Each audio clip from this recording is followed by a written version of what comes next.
மக்களுக்கு நெறி சார்ந்த அரசை அமைத்து மக்களை முறையாக வழிநடத்தி மக்களை பாதுகாப்பவன் தான் அரசன் என்று சொல்லியிருக்கிறார். இங்கே திருக்கோசியூர் சட்டமன்றமாக இருந்து திருக்கோசியூர் வட்டாரமாக இருந்து இன்றைக்கு திருப்பத்தூர் சட்டமன்றமாக மருவி 4 முறை தொடர்ந்து ஒரு சட்டமன்ற உறுப்பினர், அதற்கு முன்பாக பல்வேறு சட்டமன்ற உறுப்பினர்களை தேர்ந்தெடுத்த இந்த திருப்பத்தூர் சட்டமன்றத்தில் இன்றைக்கு சொல்லிக் கொள்ளும் அளவில் ஒன்றுமே இல்லை என்று சொன்னால் திருவள்ளுவர் சொன்ன குரலுக்கு இவர்கள் எல்லாம் முரணானவர்கள். இவர்கள் தமிழ் பேசுவதற்கு அர்த்தமில்லை. முறை செய்து காப்பாற்றும் மன்னவன் மக்களுக்கு இறை என்று வைக்கப்படும் என்கின்ற குரலை அவர்கள் பேசுவதற்கு தகுதி இழந்தவர்கள் யாரா இருந்தாலும் சரி. முன்னாள் சட்டமன்ற உறுப்பினர், இதே நீதிமன்றத்தில் எனக்கு ஒரு ஆத்திரம் இருக்கும். நான் ரொம்ப நெஞ்சு குதித்திருக்கிறேன். இந்த நீதிமன்றத்திலே வழக்கறிஞராக இருந்த ஒருவர் ராஜ்யசபா உறுப்பினராக இருந்திருக்கிறார், அமைச்சராக இருந்திருக்கிறார். அவருக்கு கூட இங்கே சார்பு நீதிமன்றம் வர வேண்டும் என்று ஒரு இரக்க சிந்தனை இல்லை என்று சொன்னார். எந்த மக்கள் பிரதிநிதி? என்னங்க, நான் கூட்டணியை சேர்ந்தவன் தான், அந்த கட்சியிலே இன்றைக்கு இருந்திருக்கிறேன். நான் என்னை பொறுத்த மட்டில் மக்கள் பிரதிநிதி என்றால் மக்களை சிந்திப்பவன் தான் பிரதிநிதி. எந்த கட்சியாளர் இருக்கட்டும். ரகுபதியை நான் வரவேற்கிறேன், ரகுபதியை வரவேற்கிறேன். வந்த ஒரு வருட காலத்திலே திருமயத்திலே அரசு கலைக்கல்லூரி, அவர் மாற்று கட்சிதான். பொன்னமராவதியிலே நீதிமன்றம், இலுப்பூரிலே நீதிமன்றம், திருமயத்திலே சார்பு நீதிமன்றம், கந்தர்வக்கோட்டையிலே நீதிமன்றம். மக்களினுடைய சிரமத்தை உணர்கிற எவராக இருந்தாலும் அவரை நாம் வரவேற்கிறோம். இங்கே இருந்த ஒரு வழக்கறிஞர், பெயர் சொல்ல விரும்பல, உயரிய பொறுப்பு. நினைச்சு பாருங்க, நம்ம உண்மையிலே இந்த ஆர்ப்பாட்டம் வச்சிருக்கவே கூடாது. ராஜ்யசபா உறுப்பினர், நம்ம போய் வெளியில கேட்க கூடாது. பெரிய இடத்த கேட்பாரு, ஏங்க நீங்க உங்கள்கிட்ட மந்திரி வச்சிருந்தீங்க, அங்கே பிராக்டிஸ் பண்ணவங்க ராஜ்யசபா எம்பியா வச்சிருந்தீங்க, கேட்க மாட்டாரா பெரிய இருப்பேன்? நான் யாரையும் நான் பேசி முடிக்கிறவரை எதுவும் தப்பா நினைச்சிடாதீங்க, யாரையும் குறை சொல்லல, எல்லோரையுமே பேசுகிறேன். மக்கள் பிரதிநிதி என்பவர் மக்களை சிந்திக்க வேண்டும். அது இல்லாத மக்கள் பிரதிநிதியை நாம் புறக்கணிக்க வேண்டும். அந்த அதிகாரம் வேண்டும் என்பதுதான் பழனிசாமி சார்ல அவருடைய கொள்கையாகத்தான் இருக்கிறது. நாம் வாக்களிக்கிறோம். 5 ஆண்டுகளுக்கு ஒரு முறை வாக்களிக்கக்கூடிய அதிகாரத்தை நமக்கு தந்திருக்கிறார்கள். 5 ஆண்டுகளுக்கு ஒரு முறை அவர்களை அரியணை ஏற்றிவிட்டால் திருப்பி அவர் இல்லத்தில் சென்றால் கூட 1 மணி நேரம் காத்திருந்துதான் இந்த சட்டமன்ற உறுப்பினரை பார்க்க முடியும் என்று சொன்னால் அவனை திரும்பி பெறக்கூடிய அதிகாரமும் நமக்கு வேண்டும். அதற்கான கொள்கையை நோக்கியும் பல்வேறு அமைப்புகள் போராடி கொண்டுதான் இருக்கிறார்கள். ஒத்த கையெழுத்து போட முடியாதா முதல்வரால? ஒத்த கையெழுத்து மீண்டும் வர வேண்டும். எல்லாருக்கும் ஆசைதான், இல்லைன்னு சொல்லல. மீண்டும் ஆள வேண்டும், இந்த மண்ணை ஆள வேண்டும், இந்த திருப்பத்தூரை ஆள வேண்டும். சந்தோஷம், ஆளுங்க. மக்களை பற்றி சிந்தியுங்கள், மக்களுக்கான தேவைகளை சிந்தியுங்கள். மக்களுக்கான தேவைகளை சிந்திப்பவன் தான் பிரதிநிதியாக இருக்க வேண்டும்.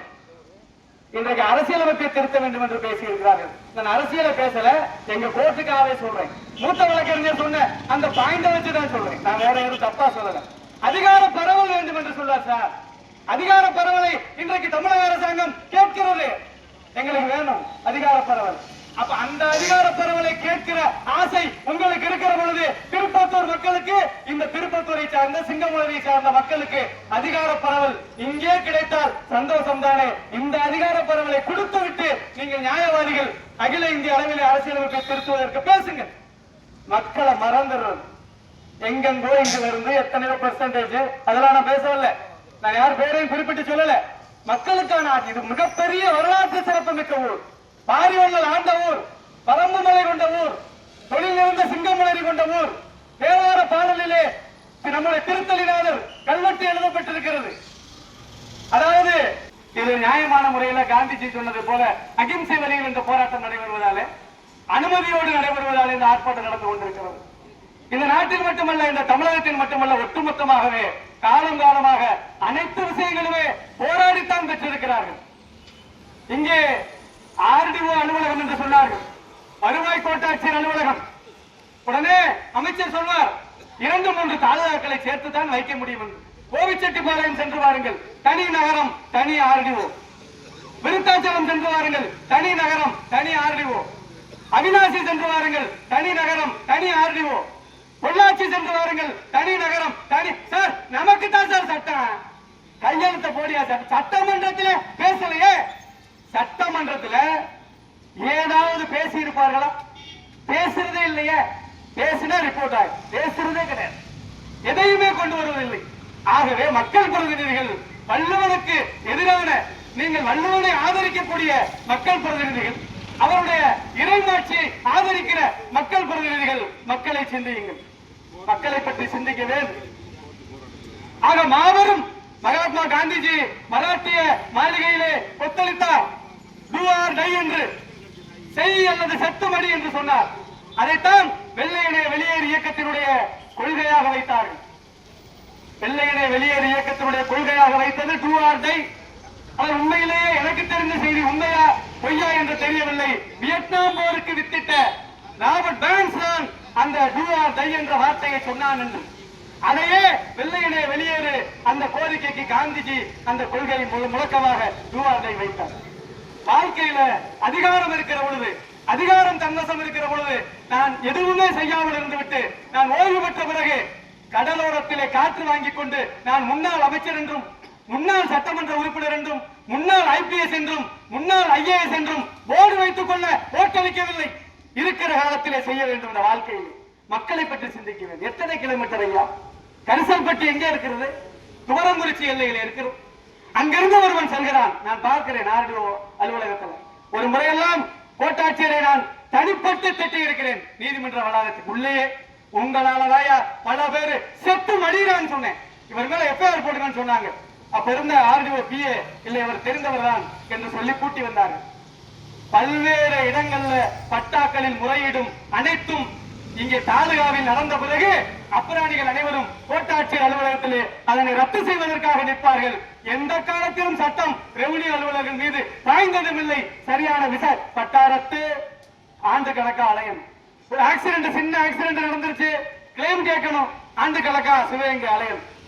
சரிங்க சார், இன்னொரு கோரிக்கை கூடுதலா நான் வச்சுக்கிறேன், ஒரு லைசன்ஸ் எடுக்கணும் சார். பகுதி நேர மோட்டார் வாகன ஆய்வாளர் அலுவலகம் கூட திருப்பத்தூர்ல கிடையாது. மிகப்பெரிய வரலாறு. மக்கள் தொகை என்ன? கிட்டத்தட்ட திருப்பத்தூர் தாலுகாவில் 60,000க்கு மேல மக்கள், சிங்கமலரி தாலுகாவில் 60,000க்கு மேல மக்கள் தொகை. ஒட்டுமொத்த திருப்பத்தூர் சட்டமன்றத்தினுடைய எல்லை 4189 சதுர கிலோமீட்டர். இங்க இருக்கிற கண்மாய்கள், நெற்குப்பை பெரிய கண்மாய், திருப்பத்தூர் பெரிய கண்மாய், மணிமுத்தாறு என்று பல்வேறு ஆறுகள் இங்கே எதுலயும் எதுவும் கிடையாது சார். Total zero. நம்முடைய ராஜ்மோகன் சார் சொன்னது மாதிரி யார்த்தையும் சட்டி இல்லையா, இல்ல பாத்திரம் இல்லையா, கஞ்சி குடிக்க வழி இல்லையா? யாரு சார் சுதந்திர நாட்டுல யாரு வீட்டுல இன்னைக்கு செல்போன் இயங்கல, யாரு வீட்டுல மட்டன் சாப்பிடல, யாரு வீட்டுல டிவிக்கு ரீசார்ஜ் பண்ணல, யாரு வீட்டுல 2 வண்டி இல்ல, எல்லார் வீடுகளிலும் 4 வாகனம், 4 சக்கர வாகனம், கார் கொதித்து வருகிறது சார். கொதிக்கிறேன் உண்மையிலே.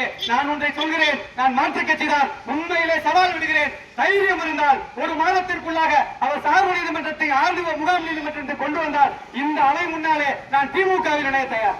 இதை எங்கே சொன்ன தெரியுமா? 5 வருடமா நான் சொல்லியிருக்கேன். இதே அண்ணா சிலையில அவர் வீட்டுக்கே ரோடு போடல. நான் சொல்ல வருகிறேன், ஒரு வாரத்தில் உண்மையிலே நடந்தது. நான் RTI கேட்ட பிறகுதான் நான் தைரியம் தான் போய் சொல்லி நடந்தான் போல தைரியமத்தான் போல. ஒட்டாள் எனக்கு ஆள் பலம் கிடையாது, பெரிய ஜாதி பலம் கிடையாது, பணபலம் கிடையாது. ஆனால் நின்ற கொள்கையிலே உரிமையாக நிற்போம். மக்களுக்கான கொள்கை.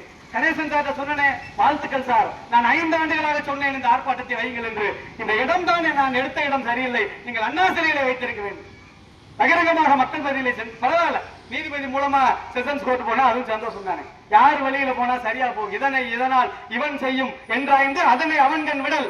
நல்ல முன்னெடுப்பு. கூட்டணியில் இருந்தவரும் தைரியமாக திரு கணேசன் அவர்கள் எடுத்திருக்கிற முன்னெடுப்பை நாம் தொடர்ந்து போராடி தேர்தலுக்குள்ளாக வென்றெடுப்போம். இல்லாவிட்டாலும் தேர்தல் முடிந்து நிச்சயமாக சார்பு நீதிமன்றத்தோடு தான் உள்ளே வர வேண்டும். அதற்காக தொடர்ந்து போராடும் சார், ஒளிஞ்சு விடக்கூடாது. தொடர்ந்து போராடும். எத்தனை வழக்குகள் இருந்தாலும் போராடும். வழக்குகளை சந்திப்பதற்காக போராடும். ஒரு பக்கம் எப்படிப்பட்ட சூழ்நிலைகள் வருகிற பொழுதும் நாம் போராடுவதற்கு தயாராக இருக்க வேண்டும். அப்படிப்பட்ட ஒரு வளர்ச்சியை திருப்பத்தூர் சட்டமன்றம் பெற வேண்டும். இந்த திருப்பத்தூருக்கு இந்த சார்பு நீதிமன்றமும் வருவாய் கோட்டாட்சியர் அலுவலகம் உடனே சொல்வார்கள். தனியாக சார் கூட சொன்னார், வாடகை கட்டடம் வைக்கலாம். வேண்டாம், ஒரு ஆபீஸ்ல ஒரு தளம் சும்மாவே கிடக்கு. சர்வே செக்ஷன் நில அளவை பிரிவு என்று சொல்லி 4 பிற்காவலருக்கு ஒரு 4 பேர் தான் உட்கார்ந்து இருக்கான். சும்மா கிடக்கு. கீழே சும்மா இருக்கு, மேல சும்மா இருக்கு, எல்லாம் கணினி வழி. அதுல சீட்டுக்கு வேலையே இல்ல.